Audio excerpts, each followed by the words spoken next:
दोस्तों, मैं कविता पढ़ रहा था। तब तुम क्या करोगे, लिखे हैं ओम प्रकाश वाल्मीकि जी। और जाति के कारण लोगों का जो शोषण हुआ है, और पुरानी जो धर्म के नाम पे देवदासी प्रथा चलती थी, उस पर लिखे हैं उन्होंने कि तब तुम क्या करोगे जब यह तुम्हारे जातियों के लिए अगर किया जाएगा, या फिर जब तुम्हारे साथ होगा तो तुम क्या करोगे। और इसलिए उन्होंने कहा कि जाति को तोड़ना चाहिए और जातीय मुक्त देश बनाना चाहिए, क्योंकि सभी लोग भगवान के ही पुत्र हैं, भगवान के दिया हुआ ही सब कुछ है। और जाति हमने बनाया है, धर्म हमने बनाया है। लिखे हैं, यदि तुम्हें धकेल कर गाँव से बाहर कर दिया जाए, पानी तक न लेने दिया जाए कुएं से, दुत्कारा फटकारा जाए, चिलचिलाती दोपहर में कहा जाए तोड़ने को पत्थर, काम के बदले दिया न जाए खाने को जूठन, तब तुम क्या करोगे। इस लाइनों में वह अपनी पीड़ा व्यक्त कर रहे हैं और आप लोग समझ सकते हैं। यदि तुम्हें मरे हुए जानवरों को खींचकर ले जाने के लिए कहा जाए और कहा जाए ढोने को पूरे परिवार का मैला पहनने को दी जाए उतरन, तब तुम क्या करोगे। यदि तुम्हें पुस्तकों से दूर रखा जाए, जाने नहीं दिया जाए विद्या मंदिर की चौखट तक, डिबरी की मंद रोशनी में कालिख पुती दीवारों पर ईसा की तरह टांग दिया जाए, तब तुम क्या करोगे। यदि तुम्हें रहने को दिया जाए फूस का कच्चा घर, वक्त बेवक्त फूंक कर जिसे सुहा कर दिया जाए, बरसात की रातों में घुटने घुटने पानी में सोने को कहा जाए, तब तुम क्या करोगे।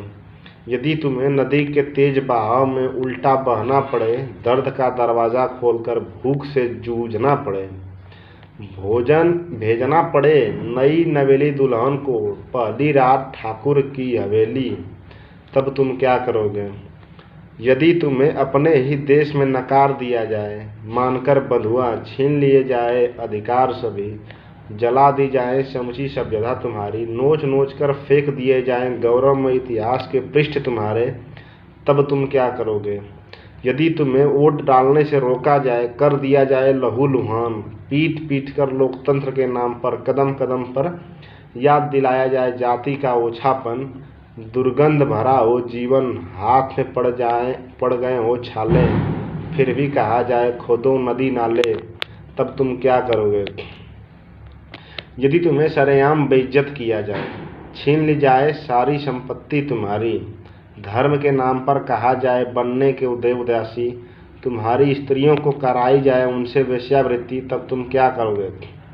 साफ सुथरा रंग तुम्हारा झुलस कर सांवला पड़ जाएगा, खो जाएगा आंखों का सलोनापन, तब तुम कागज पर नहीं लिख पाओगे सत्यम शिवम सुंदरम।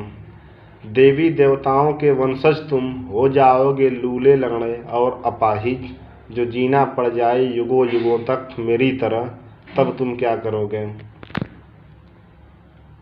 कवि की पीड़ा को समझना चाहिए, और जो दलितों के साथ पूर्व में हुआ अत्याचार और शोषण, कम से कम अब से तो मिटा ही देना चाहिए। आज भी कौन लोग शीर्ष पे हैं, आज भी जाति के हिसाब से देखा जाए तो ठाकुर और ब्राह्मण अभी भी अपनी मानसिकता बदले नहीं है। अगर वो बदले होते तो आज जो जातिवाद की जनगणना की बातें चल रही हैं शायद न चलती। अम्बेडकर जी ने काफ़ी पहले ही प्रस्ताव दिया था कि नहीं, जब तक इंटरकास्ट मैरिज अंतर जाति विवाह नहीं होगा तब तक जाति मुक्त भारत नहीं बन सकता। Directive principle of state policy में जो है यह इंगित किया गया है कि जाति मुक्त भारत हो तब ना। लेकिन क्या वाकई यहाँ के लोग अभी भी जातीय मुक्त भारत के लिए सचेत हैं। आज भी, हालांकि हमको रिपोर्ट का नाम तो नहीं पता, इस समय याद नहीं आ रहा है, लेकिन एक रिपोर्ट आई थी जिसमें करीब 1.5-2 साल पहले की बात है। उसमें रिपोर्ट में आए थे कि आज भी मैला ढूंढने वाले किस जाति के लोग हैं, और आज लोग आरक्षण का विरोध कर रहे हैं। इस बात से मैं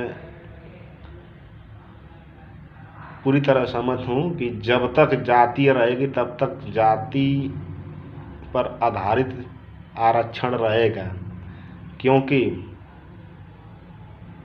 आज भी दबे कुचले में जातियां ही प्रमुख हैं। एक दो लोग, वो कहते हैं ना